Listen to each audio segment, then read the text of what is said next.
네, 어제 저녁에 텔레비전을 보셨는지 모르겠습니다. 평생 우리가 볼 리가 없었던 축구 경기를 보셨을 겁니다. 베트남과 말레이시아 경기를 정말 그렇게 긴장된 마음으로 한 나라를 응원하게 될 줄은 정말 꿈에도 몰랐습니다. 결국 승리를 거둬서 우리 모두가 너무 행복한 시간을 어제 보냈습니다. 이것은 베트남에게 있어서 대단한 사건이라 그래요. 왜냐하면 역사적으로 굉장히 중요한 의미가 있습니다. 왜냐하면 아시는 분은 아시겠지만 우리 베트남은 남과 북, 하노이와 호치민을 중심으로 사실은 두 개의 나라처럼 갈등 구조 속에 있었습니다. 그리고 결국 한 나라가 패해서 전쟁으로 하나가 되었지만 여전히 차별이 있었고 하나가 되지 못한 그런 모습이 있었는데, 이번 축구로 인해서 나라 전체가 한마음이 되었다는, 그래서 이 추세를 좀 몰고 가려고 하는 그런 정치적인 분위기도 상당히 또 있는 것 같습니다. 그리고 또 이번 일을 통해서 한국에 대한 이미지가 얼마나 좋아졌는지 모릅니다. 베트남 가서 요즘에 하노이 가서 또는 한국 사람입니다 라고 얘기하면 뭐 식사도 공짜로 줄 정도로, 뭐 그 정도로 뭐 대단하다 그래요. 그리고 기업들이 이제 기업하기 너무 좋은 환경으로 이렇게 바뀌어지고 있고요. 그런데 여러분 가만히 생각해 보시면 어떤 정치적인 역량으로 교제를 한다 할지라도 어떤 원조나 물자로 통해서 이런 역사는 일어나지 않습니다. 누구 때문이죠? 성경의 인물은 기억이 안 나도 이 이름 다 알고 있어요. 박항서라고 하는 한 사람 때문에. 그냥 단 한 사람이에요. 단 한 사람. 그냥 단 한 사람이 베트남 팀 감독으로 갔을 뿐인데 이런 대단한 역사를 이뤄냈거든요. 나라를 하나 되게 하고 우리나라의 관계가 좋아지게 만들고 정말 영웅이 되고 인물이 됐습니다. 그래서 연봉이 뭐 몇십 배 오른 건 말할 것도 없고요. 앞으로 더 잡으려고 또 이 리더십에 감동한 사람들이 박항서를 따라가는 어떤 그런 프로그램들을 만들고 있고, 지금 박항서 다큐멘터리 영화를 제작하고 있습니다.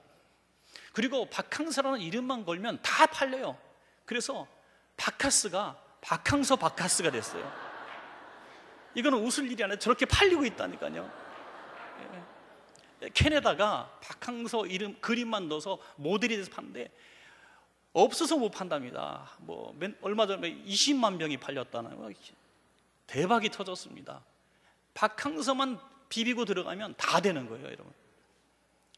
그런데 우리는 이것을 또 어떤 신앙적인 관점에서 바라볼 부분이 있습니다. 박항서라고 하는 한 인물이 베트남에 가서 정말 초라한 연봉을 받고 감독이 되어서 이런 역사를 이뤄냈을 때 하나님은 박항서를 통해서 하실 일이 무엇이 있을까? 우리는 그 관점을 바라볼 필요가 있는 것이죠. 베트남은 사회주의 공화국입니다.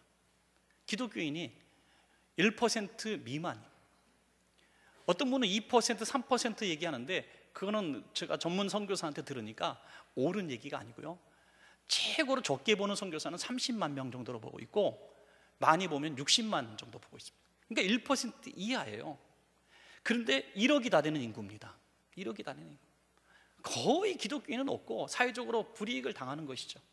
그런데 박항서가 나는 기독교인입니다 하고 자랑하는 거예요. 박항서를 찍는 모든 텔레비전이 얼마나 하루 종일 베트남에서 나오는데 그 상당 부분이 박항서가 기도하는 모습입니다. 박항서는 기독교인인 것을 자랑하고 간증하고 있습니다. 교회를 열심히 다니고 있습니다. 그리고 그 기독교에 대한 이미지를 좋게 만든 것은 박항서였던 것이죠. 박항서가 이 감독으로서만 성실해서가 아니라 그의 리더십에서 그리스도인다운 모습이 나왔기 때문입니다. 자비롭고 양보하고 이 선수들을 아들처럼 보듬어주고 그냥 내 어떤 훈련받는 훈련생 정도로 생각하는 게 아니라 정말 자식처럼 생각하는 거예요. 그러니까 자기 비즈니스 항공 좌석에 앉아있다가 몸 불편한 선수를 바꿔줘요. 마사지 해주고 영양분이 부족한 선수에게 아주 영양분 있는 음식을 해다 먹이고 이렇게 막 보듬어 주니까 여기에 감동을 하는 거예요. 야, 기독교가 도대체 뭔가, 기독교인이 어떤 삶을 사는가, 너무 놀란 것이죠. 여러분, 한 사람의 영향력이라기보다 기독교인의 영향력을 보여주고 있는 것입니다. 여러분, 사랑하는 여러분, 지금 연말이 되어서 저는 우리 자신을 한번 뒤돌아봤으면 좋겠습니다. 나 하나의 영향력으로 인하여 얼마나 그리스도인다운 영향력을 나는 끼치고 살았는가. 그리고 나로 말미암아 우리 가정과 우리 자녀들, 또 우리 이웃들, 우리 함께 일하는 직장 식구들, 우리 교회 성도들이 나로 인하여 나라가 하나가 되고, 안 되던 나라가 하나가 되고, 또 뭐 정말 행복을 주는 이런 놀라운 기적적인 일이 아니라 할지라도 나로 말미암아, 그리스도인의 향기를 바란 나로 말미암아 어떤 영향을 끼쳤는가 하는 것을 생각할 필요가 있다는 것입니다. 여러분, 이 박항서가 처음 들어갔을 때 얼마나 신앙생활이 어려웠겠습니까? 어디 가서 기도를 할 수 있었겠습니까? 나는 그리스도인이라고 자랑할 수 있었겠습니까? 그 사회적 무게 속에서, 이 사회주의 공화국의 무게 속에서 신앙이란 이름도 내기 힘들었을 거예요. 내면은 불이익을 당할 수도 있었습니다. 그런데 거기서 과감하게 맞선 거예요. 벤치에 앉아서 기도하고, 학디 선수들을 위해서 기도해주고, 그러면 나는 신앙인이라고 교회를 다니며 이런 모습을 보여줬을 때 이 거대한 흐름을 바꿔놓을 수가 있었던 것입니다. 여러분, 지금 많은 사람들이 나는 하고 싶은데, 나는 그렇게 살고 싶은데, 나는 선한 영향력을 끼치고 싶은데, 누구 때문에, 정치 때문에, 경제 때문에, 사회적인 환경 때문에, 내 직장에서 발 먹고 살아야 되기 때문에, 내가 사업을 해서 먹고 살아야 되기 때문에 내가 그럴 수 없다, 이렇게 말하는 분들은 결국엔 영적인 침체에 빠져들어가게 됩니다. 영적 침체에서 해방되는 방법은 오늘 박항서 감독처럼 나는 그리스도인이라고 하면서 선한 영향을 끼치는 삶을 살아갈 때 하나님이 도와주시고 성령에 충만한 삶을 살게 되고, 그럴 때 영적 침체에서 해방되는 역사가 일어날 줄로 믿습니다. 여러분, 저는 오늘 연말을 통해서 우리 엘리야를 한번 말씀드리면서 엘리야를 통해서 교훈을 얻고자 합니다. 엘리야 같이 위대한 하나님의 사람도 깊은 영적 침체에 빠질 수가 있습니다. 도저히 바꿀 수 없는 거대한 흐름, 이 거대한 정권, 불의한 정권 앞에서 이길 방법이 없게 될 때 그는 낙심하고 쓰러졌습니다. 영적 침체에 빠진 것입니다. 그를 하나님께서 일으켜 세워주시는 것입니다. 여러분, 다시 우리가 이 엘리야를 통해서 조명받을 것은, 나도 엘리야처럼 영적 침체에 빠져 있다 할지라도 오늘 하나님의 우리 터치하심을 통해서 우리가 다시 회복되어지고 새해를 향해서 힘차게 달려나가는 저와 여러분 되시기를 간절히 축복합니다. 여러분, 우리가 간단하게 엘리야의 얘기는 좀 설명할 필요가 있을 것 같습니다.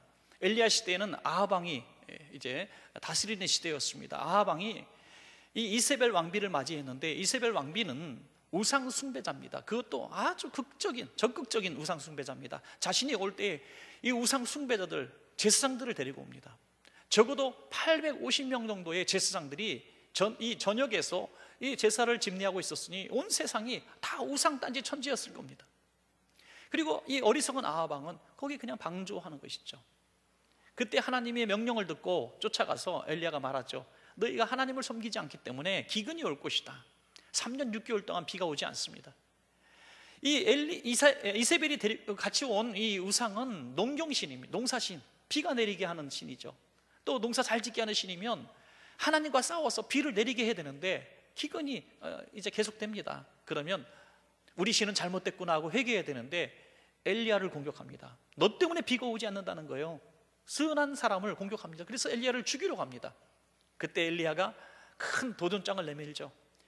갈멜산에 한 제단을 만들어 놓고 어느 신이 참신인지 우리 한번 구별해보자. 그럼 너희들이 먼저 불을 내리게 한번 기도해보고 그 다음에 내가 불을 내리도록 기도하겠다. 먼저 하라는 이유가 있죠. 분명히 안 내릴 거기 때문에 먼저 하라고. 그래서 850명의 제사장들이 먼저 칼춤을 추면서 몸을 자해하면서 피 흘리면서 부르짖었지만 불이 내릴 턱이 있습니까? 그러나 이제 엘리야가 가서 제단에 제물을 올려놓고 물까지 뿌리고 도랑까지 파고 물까지 뿌려놨어요. 그리고 기도할 때 불이 내려서 물을 다 태우고 제물을 태우고 돌과 흙까지 다 태운 줄로 믿으시기 바랍니다.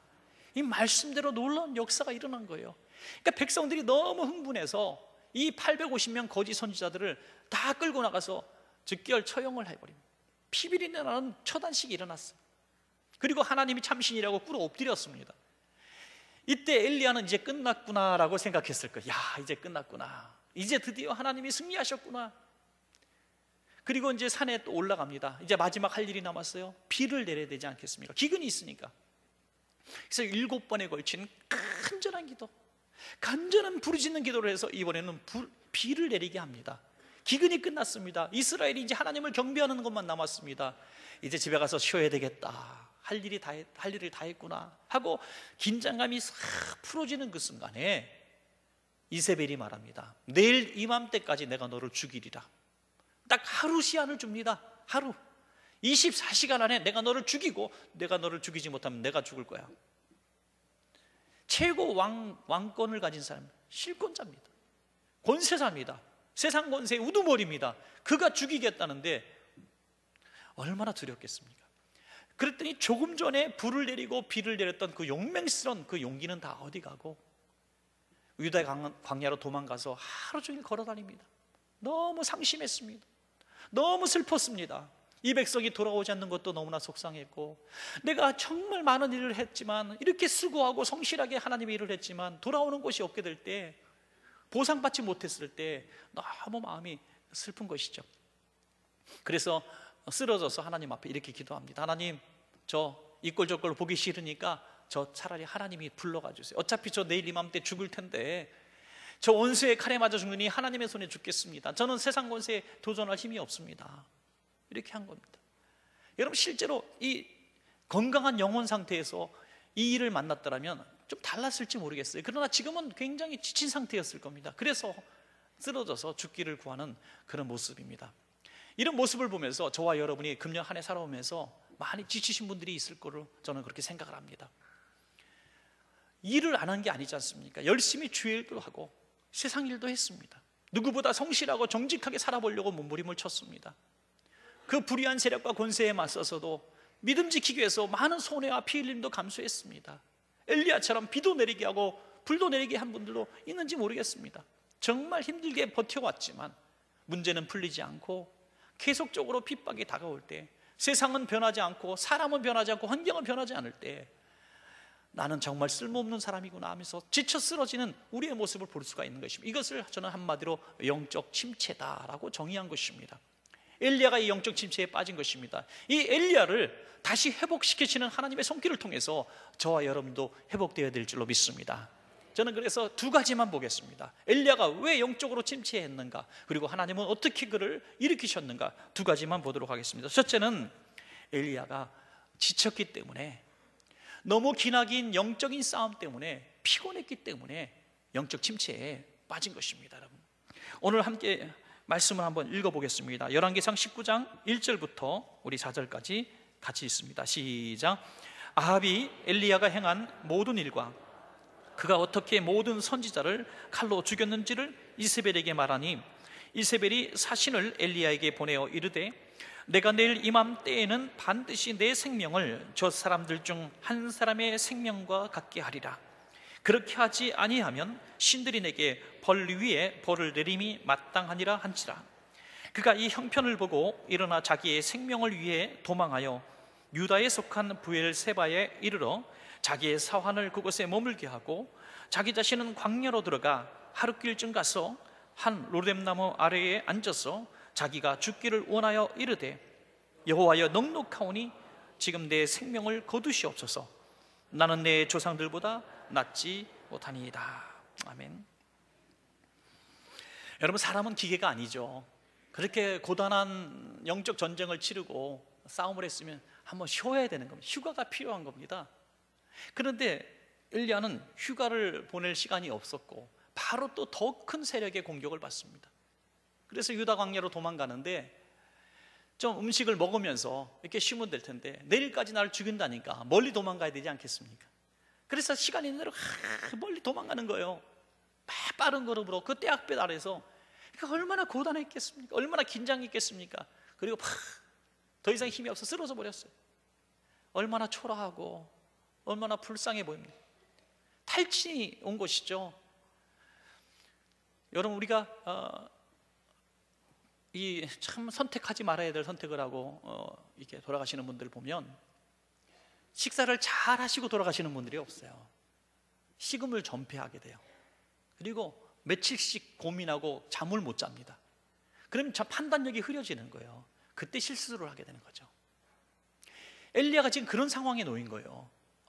살 힘이 없, 체력도 다 떨어지고 정신력도 혼미해지고, 그러니까 신앙심이 어디 갔는지 사라져버린 거예요. 그래서 하나님, 저 죽여주세요. 이거는 하나님에 대한 대단한 원망과 불평을 쏟아내고 있는 것입니다. 여러분, 대사도들도, 위대한 하나님의 사람들도 너무 영적으로 육적으로 피곤하면요 실수를 많이 합니다.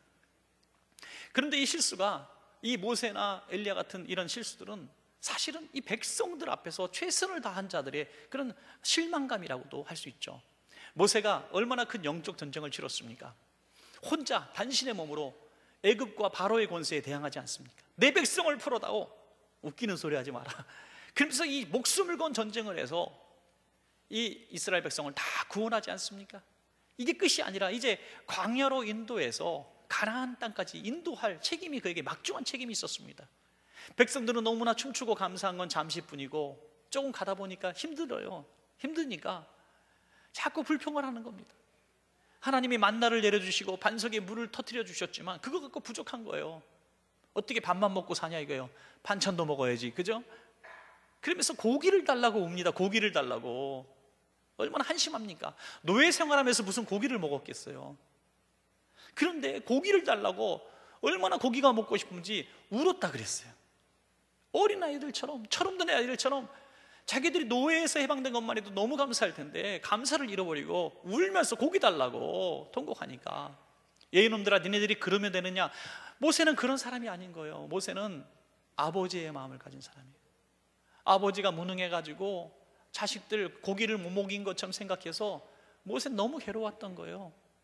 그래서 모세는 하나님 앞에 이렇게 기도하는 겁니다. 하나님, 저 이 많은 백성을 내가 고기 먹일 능력이 없습니다. 저를 차라리 죽여주셔서 이 곤고함을 보지 않게 해주십시오. 얼마나 그들을 사랑했으면 그렇게 말하겠습니까? 민수기 11장 13절부터 15절입니다. 이 모든 백성에게 줄 고기를 내가 어디서 얻으리이까? 그들이 나를 향하여 울며 이르되 우리에게 고기를 주어 먹게 하라 하온즉 책임이 심히 중하여 나 혼자는 이 모든 백성을 감당할 수 없나이다. 주께서 내게 이같이 행하실진대 구하옵나니 내게 은혜를 베푸사 즉시 나를 죽여 내가 고난당함을 내가 보지 않게 하옵소서. 혹시나 어려운 시절을 지내오신 분들이 있습니까? 정말 경제적으로 어려운 시절, 그때 어린아이들 대부분 키울 때 아닙니까? 그때 좋은 거 못 해먹일 때 부모 마음이 얼마나 아프셨습니까? 저는 이 설교 준비하면서 친구 목사님 또 선배 목사님의 얘기가 생각이 나요. 두 목사님의 얘기가. 한 목사님은 이제 개척교회 오래 하는데 어린아이들이 뭐 좋은 반찬을 오랫동안 먹지 못했어요. 근데 꼬마들인데 갑자기 수저를 탁 놓고 막 울더래요. 밥 먹다 말고. 너 왜 우냐 그랬더니 고기 먹고 싶단 말이야 그러는 거예요. 고기가 먹고 싶은데 이놈의 밥상은 맨날 그냥 콩나물만 올라오고 밥만 주고 물 말아주고, 그러니까 울어버리는 거예요. 막 울음이 터져버린 거예요. 엄마 어려운 거 알고 아빠 어려운 거 아는데 형편 없는 거 알기 때문에 말 못하고 있다. 그냥 울어버리는 거예요. 막 부모님들 손 붙들고 같이 통곡하고 울었다 그래요. 그 얘기가 아직도 짠하게 기억이 나고요. 또 하나는 우리 교회 집회도 오셨던 그런 목사님인데, 여기도 개척교회 하실 때 너무 어려우니까 뭐 용돈이라는 게 어디 있습니까? 애들 용돈 줘본 사람들은 그래도 생활이 괜찮은 사람이죠. 용돈이 어디 있어요? 그래서 용돈을 줘본 적이 없는 거예요. 그런데 이 아이들이 학교 갔는 줄 알았는데 오늘 신방 가다 보니까 길거리에서 빈병을 줍고 있는 거예요. 학교는 안 가고 뒤에는 뭐 농마주의 통 있잖아요. 그거 메고 본격적으로 나선 거예요. 아주 거기다가 책, 뭐 신문, 뭐 박스, 초등학교 다니는 아이들이 너무 놀래가지고 이놈 자식들 뭐 끌고 가서 집에서 막 때린 거예요. 애들이 울면서 딱 한마디 했는데 더 이상 때릴 수가 없었어요. 우리도 친구들처럼 뭐 맛있는 것도 사 먹고 싶고 놀러도 가고 싶은데 언제 용돈 줘봤어요? 그러는 거예요. 애들이 학교 끝나고 빵집에 가서 빵 먹을 때 1,000원씩 2,000원씩 내야 되는데 그 돈이 어디 있어? 한 번도 애들하고 어울리지 못한 게 서러워서 우리가 우리 손으로 돈 벌자 해서 애들이 의기투합하고 학교를 땡땡이 치고 그거 한 거예요. 그래서 같이 또 붙들고 울었다는 이런 얘기를 들어왔습니다. 모세의 이야기나 엘리야의 이야기나 저는 같다고 보는 것이죠. 그가 나를 죽여주시옵소서 한 것은 그냥 하나님을 향해서 원망이 아니라 주여 내가 어떻게 해도 안 됩니다. 이 백성을 위해서 내가 목숨을 바친들, 내가 아무리 열심히 일한들 변하지 않습니다. 마치 어떤 목회자가 성도들을 놓고 50명, 100명 성도를 놓고 죽도록 헌신하며 금식하며 성도를 위해서 신망하고 눈물을 뿌렸지만 조금도 변화되지 않는 성도를 바라보면서 자괴감을 느껴 나는 실패자입니다 하고 목회를 접는 목사들이 얼마나 많은지 몰라요. 먹고 사는 문제가 어려워서 그만두는 것이 아니라 내가 쓸모없는 목사라는 생각을 할 때 견딜 수가 없는 거예요. 여러분, 우리 부교육자들이나 우리 선교사님들이나 우리 개척교회 목사님들을 물질의 관계 속에서 보면 안 돼요. 저분들이 뭐 얼마를 받고 생활하고 이거 가지고 그분들을 잣대를 가지면 안 돼요. 이분들은 거룩한 이 영혼 구원의 비전을 가지고 목사가 된 사람들이에요. 굶어도 할 수 있습니다. 사립이 안 줘도 할 수 있습니다. 목숨 걸고 할 수 있어요. 이거 받기 때문에 한다고 생각하면 오해입니다, 여러분. 너무나 지치고 피곤한 이 엘리야는 이렇게 기도하는 거예요. 나는 쓸모없는 사람입니다. 나는 조상들과 조금도 다를 바가 없고 그분들과 못합니다. 그러니 공고함 보지 않고 나를 데려가 주십시오. 이렇게 이야기하는 겁니다. 여러분, 그를 회복시키는 하나님의 방법이 뭡니까? 그 방법을 우리가 볼 때 은혜가 될 줄로 믿습니다. 여러분, 열왕기상 19장 5절부터 8절입니다. 같이 있습니다. 시작. 로뎀나무 아래에 누워 자더니 천사가 그를 어루만지며 그에게 이르되 일어나서 먹으라 하는지라. 본죽 머리맡에 숯불에 구운 떡과 한 변 물이 있더라. 이에 먹고 마시고 다시 누웠더니 여호와의 천사가 또다시 와서 어루만지며 이르되 일어나 먹으라. 내가 갈 길을 다 가지 못할까 하노라 하는지라. 이에 일어나 먹고 마시고 그 음식물에 힘을 의지하여 40주 40야를 가서 하나님의 산 호렙에 이르니라. 아멘. 하나님의 방법은 책망이 아니었습니다. 야, 네가 그러면 되냐? 네가 불 내렸냐? 내가 내렸지. 네가 비 내렸냐? 내가 내렸지. 야, 너 그렇게 믿음이 없냐? 뭐 얼마나 무슨 일을 했다고 그렇게 쓰러져 갖고 죽여달라 그래? 여러분, 이런 성도님들 우리도 있잖아요. 저는 진짜 우리 성도님한테 들은 얘기도 있습니다. 목사님, 저 이렇게 기도한 적이 있어요. 자다가 그냥 주님 나라 갔으면 좋겠어요. 너무나 젊은 집사님이 세상이 너무 힘드니까 10년이고 20년이고 변한 게 없으니까 여전히 고달프고 공고하고 여전히 가난하고 여전히 몸이 아프니까 그냥 빨리 가고 싶다는 거예요. 더 살고 싶은 꿈을 갖고 기도해 본 적이 없다는 거예요. 여러분, 그렇게 낙심해 있는 엘리야에게 하나님은 어떻게 영적 침체에서 일어나게 하셨는가? 오늘 그렇게 말씀하신 분도, 오늘 그러한 마음을 가진 분도 동일한 하나님의 은혜를 누리기를 주의 이름으로 축원합니다. 여러분, 어떻게 하셨는가? 가장 중요한 하나님의 치료 방법은 쉼이었습니다. 쉼. 깊은 잠을 자게 하셨다는 거죠. 여러분, 지금 엘리야를 죽이겠다고 한 이세벨이 언제까지 죽이겠다고 합니까? 내일까지.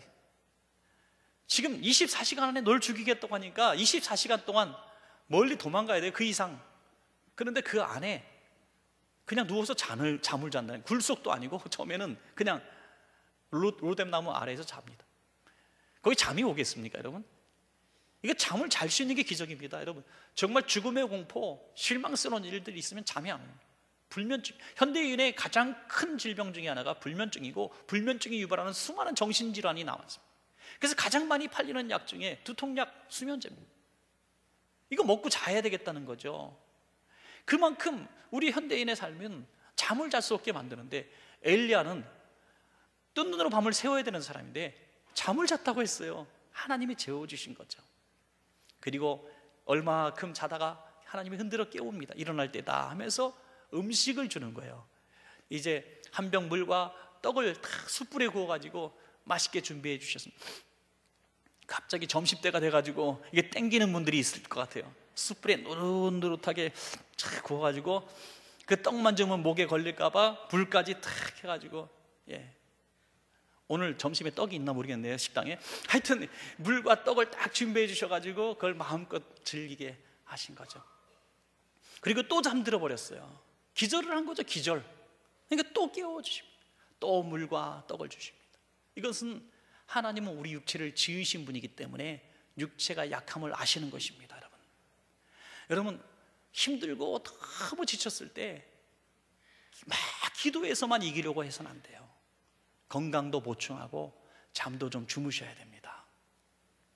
우리 성도님들 가운데 너무 열심히 사시다가 뭐 손가락도 부러지고 발가락도 부러지고 갑자기 관절염이 생기고 아니면 교통사고 뒤에서 탁 받쳐가지고 크게 아프진 않아도 뭐 일주일씩 입원하고 이런 분들이 있어요. 그럼 제가 기도할 때 꼭 빼놓지 않고 기도하는 한 부분이 있습니다. 그것은 하나님 어찌됐든 이분을 좀 쉼을 주시면 좋겠습니다. 예기치 않은 사고로 인하여 불의하게 어떤 일을 당해서 병원에 입원해서 누워 계시지만 일을 할 수 없지만 아주 푹 쉴 수 있는 하나님이 휴가를 주신 줄로 믿고 영혼과 육체가 회복되기를 원합니다. 이렇게 기도하는 거예요. 너무 힘들고 피곤하셔서 좀 쉬고 싶은 분은 어디 하나 부러지거나 깨지면 됩니다, 여러분. 안 그러면 안 쉬니까. 폭주하는 기관차처럼 그냥 막 달리니까. 자, 우리 교회 성도님들 얼마나 바쁘게 사시는지 제주도도 한 번도 못 간 분들이 많이 있더라고요. 깜짝 놀랐어요. 비행기도 한 번 못 탄 분들이 또 많아요. 왜 이렇게 바쁘게 사셨습니까? 너무 어려워서요. 어려워서도 그렇지만 마음의 여유가 없는 마음에. 예. 자, 뭐 조금만 먼 산도 한번 못 가보면 돼. 이렇게 너무 힘들게 빡빡하게 새벽부터 밤까지 죽도록 일하는 분들이 하루아침에 쓰러져 버리는 거예요. 영적 침체에 빠지는 거예요. 그래서 하나님은 엘리야를 좋은 음식으로 회복시켜 주죠. 또 어떻게 하셨습니까? 그를 어루만졌다고 했습니다. 피 묻은 손으로 이렇게 어루만져 주신 거죠. 얼마나 귀합니까? 저도 신방 가서 또는 힘들어하시는 성도님들 상담할 때 이렇게 기도해 드리면 성도님들이 이렇게 말씀하시는 분들이 종종 있어요. 목사님, 저 예수님이 저를 이렇게 위해서 기도해 준 거, 예수님 만난 것 같아요. 물론은 저를 굉장히 기쁘게 하려고 뻥을 치신 거를 제가 다 압니다. 예. 제가 어떻게 예수님 될 수 있습니까? 근데 그분은 예수님이 나를 만져주신 것처럼 너무 저 위로가 됐습니다라고 그냥 좀 과장되게 표현한 것이죠. 그러나 어떤 능력자라고 할지라도 사람은 사람이에요. 그 마음의 위로는 줄지언정 그 심령에 깊이 있는 쓴뿌리를 끄집어내셔서 고쳐주시고 질병에서 해방되게 하시고 상황을 바꿔줄 수 있는 능력자는 주님밖에 없습니다, 여러분. 그러므로 주님의 피 묻은 손을 여러분 경험하시기를 축원합니다. 경험하시기를 원하십니까, 여러분? 그럼 주님 앞에 구하셔야 돼요. 전 주님의 손길이 필요합니다. 한가한 시간에 교회 기도실에 오십시오. 아무도 없는 시간에 기도실에 오셔서 탁 기도 자세를 좀 불량스럽게 누우세요. 그냥 누워 그냥 장의자에 누워가지고 한숨을 한 20번 쉰 다음에 주여 피곤합니다. 죽든지 살든지 마음대로 하십시오. 이렇게 한번 주님 앞에 넋두리 한번 하세요. 주님, 저 너무 힘들어요. 너무 지쳤어요. 그냥 정말 금년 한 해도 너무너무 힘들었어요. 새해를 맞을 용기도 없습니다. 이렇게 하나님 앞에 한번 넋두리 해보세요. 그러다 잠들어 보세요. 제가 믿기는 주님께서 여러분을 만져주실 거예요. 피 묻은 손으로 만져주셔서 사랑하는 아들아, 사랑하는 딸아 하면서 꼭 안아주실 겁니다. 그때 우리는 진정한 위로와 또 쉼을 얻을 수가 있는 것입니다. 또 무엇을 주셨습니까? 세미한 음성으로 말씀하시는데 이 부분은 한번 읽도록 하겠습니다. 열왕기상 19장 11절부터 12절입니다. 시작. 여호와께서 이르시되 너는 나가서 여호와 앞에서 산에 서라 하시더니 여호와께서 지나가시는데 여호와 앞에 크고 강한 바람이 산을 가르고 바위를 부수나 바람 가운데 여호와께서 계시지 아니하며 바람 후에 지진이 있으나 지진 가운데에서도 여호와께서 계시지 아니하며 또 지진 후에 불이 있으나 불 가운데에서도 여호와께서 계시지 아니하시더니 불 후에 세미한 소리가 있는지라. 아멘. 우린 너무 극적인 하나님을 만나려고 해요. 벼락을 동반하신 그 역사 가운데 막 하늘이 천둥이 치고 불이 막 떨어지고 그런 가운데 하나님이 역사하실 줄 알아요. 그러면 우리는 꼭 기적을 경험해야 하나님이 살아계시다 이렇게 말할 거예요. 그런데 하나님은 언제 나타나셨습니까? 난 죽었어요 하고 쓰러져 있을 때 세미한 음성으로 그에게 말씀하셨습니다. 여러분. 하나님은 늘 우리에게 말씀하시는 줄로 믿습니다. 여러분. 늘 말씀하세요. 그런데 우리가 못 들어요. 왜? 천둥소리, 번개소리만 기대하기 때문에. 그러다가 언제 들을 수 있습니까? 고요한 시간이 듣습니다. 다 내려놓은 시간이 듣습니다. 주님, 저는 아무것도 아닙니다. 저는 지쳤습니다. 저는 할 일도 못 찾겠습니다 하고 낙심하고 쓰러졌을 때 비로소 하나님의 음성이 들리는 거예요. 세미한 음성이 들리는 겁니다. 그 세미한 음성은 오늘은 이 하나님의 말씀으로 들리는 것을 믿으시기 바랍니다. 하나님의 말씀이에요. 누구의 말이 아니고, 누구의 강연이나 누구의 이야기가 아니라, 어느 목사님이 그냥 얘기했다고 그 얘기가 아니라 이 하나님의 말씀으로 우리에게 말씀하시는 겁니다. 그 말씀을 읽거나 들으실 때 이 하나님의 말씀이 선포되어질 때, 아, 이건 내 말씀이구나 하고 느껴지는 건 세미한 음성이 들린 겁니다. 지금 그 말씀을 붙드는 거예요. 여러분, 찬양하다가도, 기도하다가도, 말씀 듣고 읽다가도 세미한 음성은 늘 들려야 될 줄로 믿습니다. 여러분, 혹시 우리가 정말 중요한 선택을 해야 되는데, 이리 갈까 저리 갈까, 이걸 해야 될까 말아야 될까, 너무 중요한 선택, 인간적인 전문가들의 조언 이런 것도 많이 있겠지만 다 내려놓고, 하나님, 저는 갈 길을 모르겠습니다.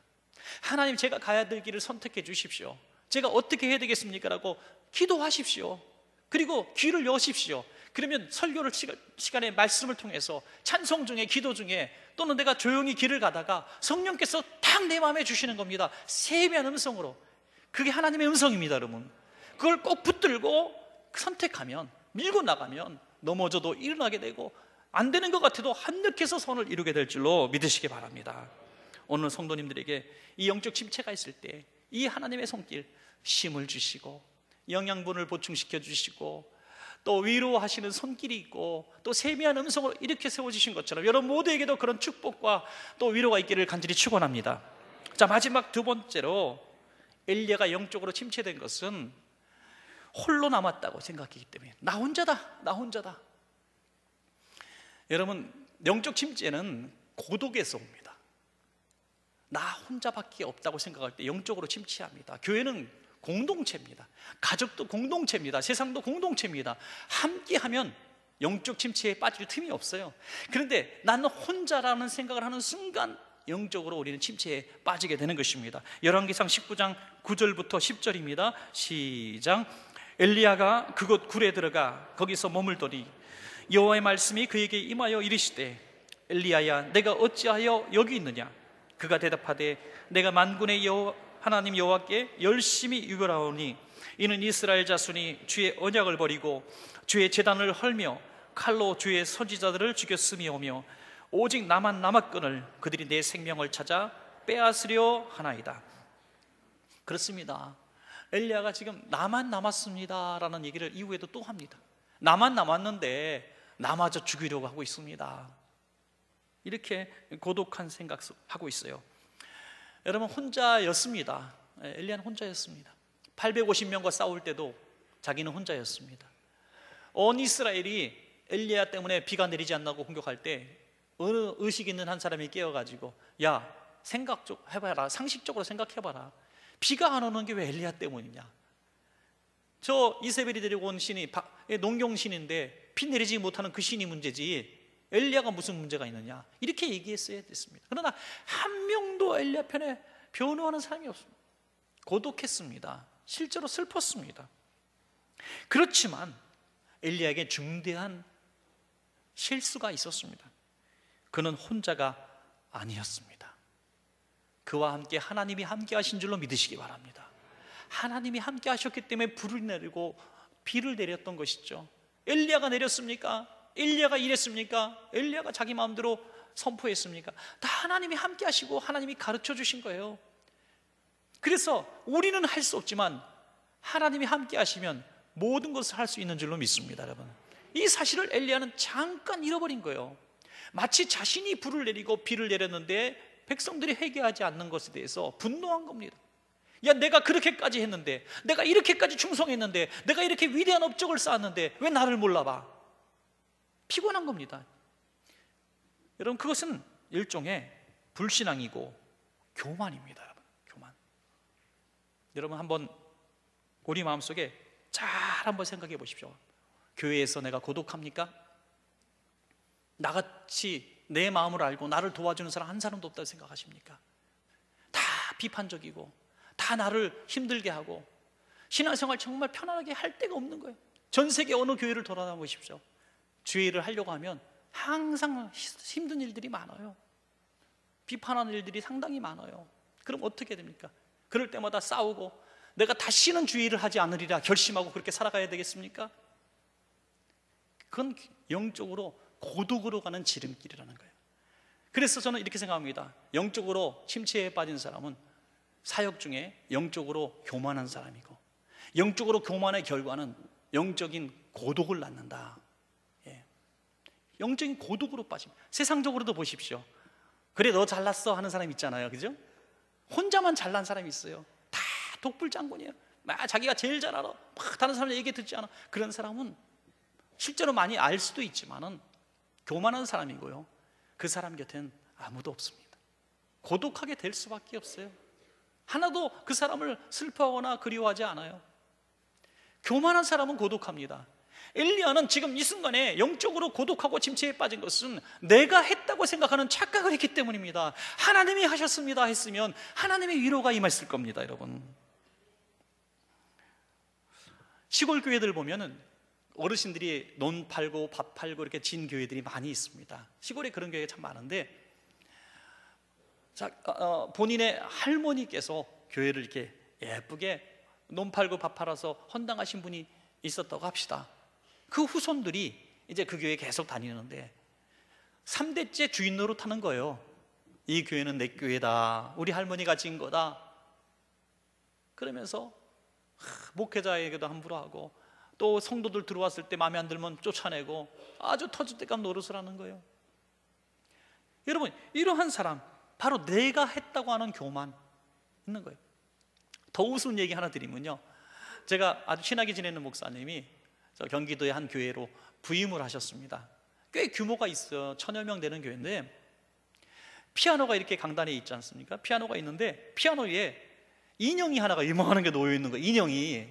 근데 너무 옛날 인형, 촌스러운 게 어울리지 않는 피아노 위에 딱 있는 거예요. 그래서 정말 이해가 안 갔습니다. 그래서 몇 주 지난 다음에 저 인형 좀 치우라고, 이게 도대체 예배당 안에 저게 뭐, 예배당은 근사하게 크게 져놓고 이게 뭐냐고 그랬더니 안 돼요 그러는 거예요. 큰일 나요. 그래서 왜 그랬더니 그 교회에 지금 나이 많으신 권사님이 한 20-30년 전에 교회 조금 할 때, 교회 뭐 장식 좀 할 때 진짜 큰 돈 들여서 비싼 인형을 사다 놓은 거래요. 그때 정말 큰 돈 들여서 20-30년 전에 이 인형 예봐야 얼마나 볼품 없습니까, 지금 볼 때. 근데 그게 그때는 교회 한 켠에 장식이 되어 있었는데 이제 교회가 새로 짓고 막 했는데 놀 데가 없잖아요, 본당에. 그러니까 피아노 위에 딱 올려놓은 거예요, 권사님이. 이게 얼마나 안 어울리는 거예요. 저기 곰인형이 있다고 생각해 보세요. 그걸 치우려고 했던 사람들마다 거의 죽었어요. 권사님이 딱 교회 들어오면 피아노부터 본대. 딱 내 인형 누가 손 안 댔지? 그래서 어떡할까 고민하다가 권사님 잘 설득해가지고, 권사님 내가 더 좋은 자리에 놔가지고 많은 성도님들한테 자랑하려고 그래요. 거기다 놓으니까 아무도 모르잖아요, 설명을 안 하니까. 그래서 제가 제 방에 딱 놓고 모든 사람에게 칭찬하고 자랑하고 이 권사님을 자랑하려고 하는데 어때요? 그렇게 하라고. 그래가지고 옮겼대, 드디어. 야, 인형 이동작전에 정말 큰 힘을 썼다고. 이게 바로 내가 했다고 하는 마음이 얼마나 그 사람을 부끄럽게 만들고 초라하게 만드는지 알 수 없습니다. 내가 했다고 생각했기 때문에 내 심령이 병든 거예요. 누가 그래서 그런 게 아닙니다. 세상 어디 가도 항상 비판하는 사람이 있고요, 나랑 마음 같지 않은 사람 천지 널렸습니다. 그런데 어떻게 주의를 감당하시렵니까? 내가 병들었는데. 그래서 제가 명언을 하나 생각해 놨습니다. 따라해 보십시오. 나만에서 나도록. 할렐루야. 이런 명언은요 좀 받아 적으셔요. 10년에 하나 나올까 말까 하는 얘기. 나만에서 나도록. 하나님은 나만 쓰셔. 나만 가지고 일하시라 그래. 나만 희생하라 그래. 나만 참으라 그래. 나만 헌신하라 그래. 나보고만 돈 내라 그래. 아무도 안 하는데. 그래서 여전도회 회장 한 번 안 하려고 도망갔더니 안 나왔는데 회장 또 뽑아놨어. 왜 나만 시켜? 교회 건축하는데. 그래도 내가 좀 있다고 사람들이 나만 보고, 목사님이 나만 보고 설교하는 것 같아, 헌금 설교할 때. 우리 교회 그럴 일 없으니까 걱정 붙들어 매시길 바랍니다, 여러분. 이 나만 하니까 병이 들고요, 교만해지고요, 고독해지고요, 그러니까 침체에 빠지는 겁니다. 나도라고 해야 돼요. 하나님이 불충한 나도 쓰시는구나. 죄인보다 못한 나도 쓰시는구나. 버러지만도 못한 나도 쓰시는구나. 우리 가끔 그렇게 얘기하잖아요. 사도 바울이 죄인 괴수라고 말할 때 우리는 어떤 흉측한 뭘 하나 미물을 들면서 그거보다 못하다고 저는 얘기를 합니다. 저는 이렇게 바퀴벌레만도 못한 문목사, 이렇게, 예. 바퀴벌레만도 못한. 여러분 한번 그렇게 내 존재 가치가 얼마나 형편없는지 스스로 볼 줄 알아야 돼요. 그럼 나도 하나님이 쓰신다. 그 순간에 영적 침체에서 일어날 수가 있는 겁니다. 영적 침체에 빠져갖고 일할 게 아니고 이제 다 내려놔야 되겠다. 뭐 구역장도 내려놓고 뭐 성가대도 내려놓고 교사도 내려놓고 이제 진짜 교회를 하나 봐라. 상처가 막 입어서 그 상처는 교만함이 동기가 된 거예요. 교만함이.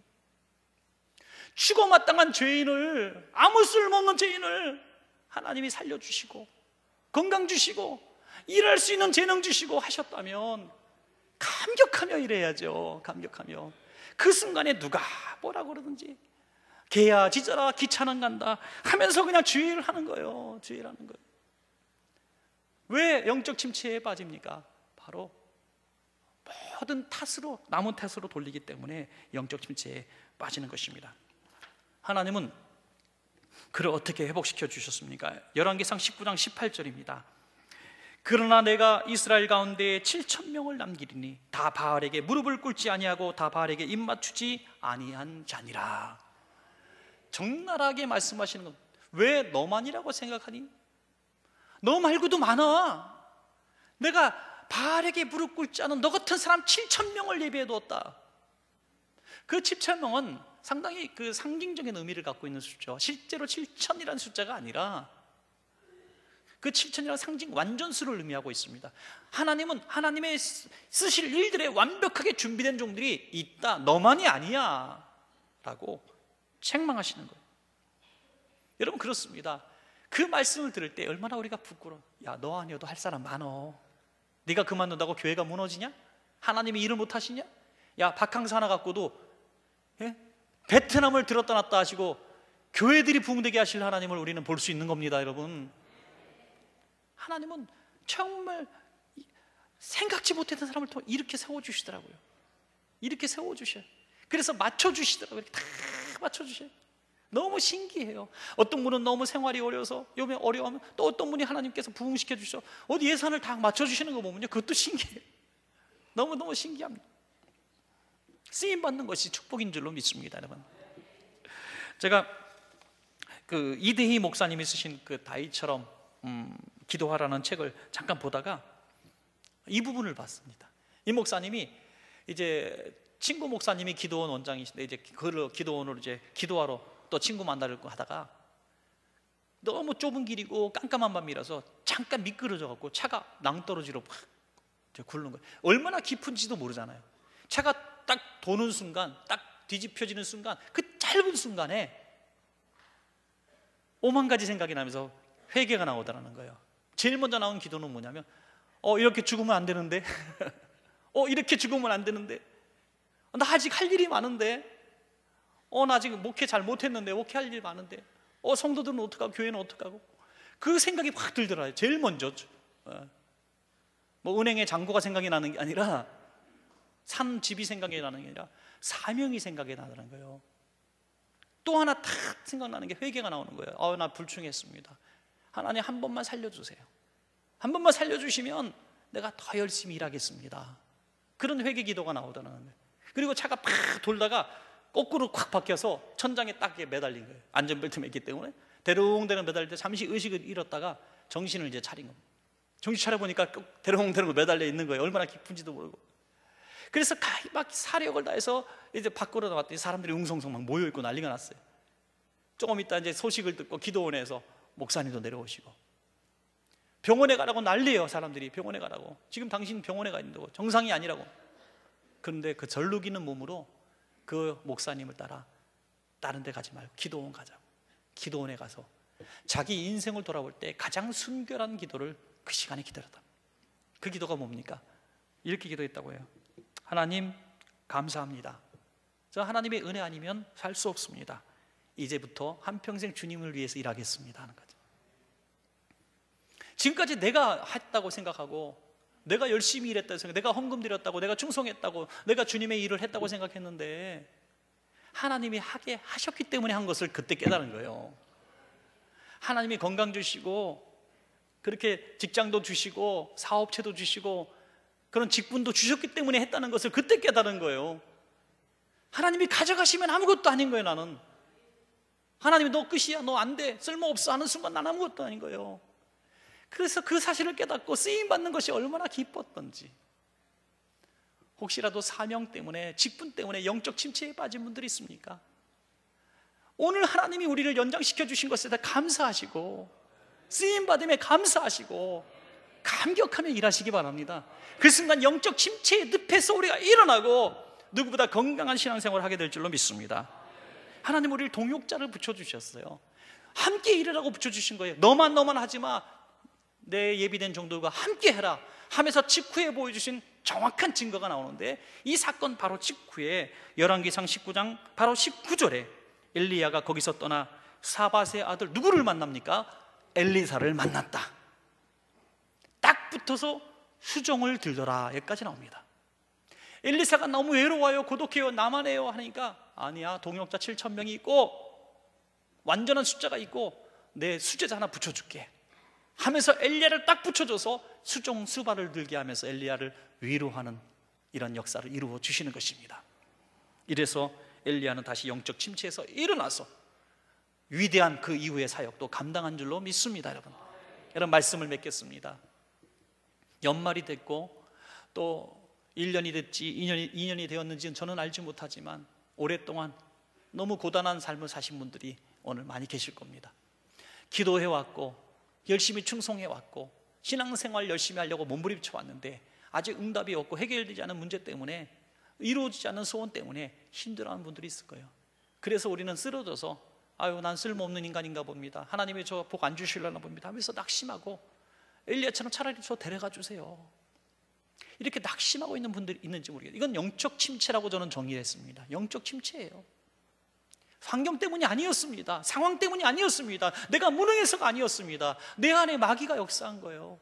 너는 쓸모없는 사람이야. 그때 하나님이 그에게 찾아오셔서 어떻게 하셨습니까? 쉼을 주셨습니다. 위로하셨습니다. 말씀을 주셨습니다. 영양분을 보충시켜 주셨습니다. 그리고 동역자들을 붙여주셨습니다. 그를 수종들을 위로자를 붙여주셨습니다. 그래서 다시 일으켜 세워주시는 하나님이 우리의 하나님이신 줄로 믿습니다. 얼마나 감사합니까 여러분. 여러분 다시 일어나십시오. 힘내십시오. 하나님이 여러분과 함께 하실 줄로 믿습니다.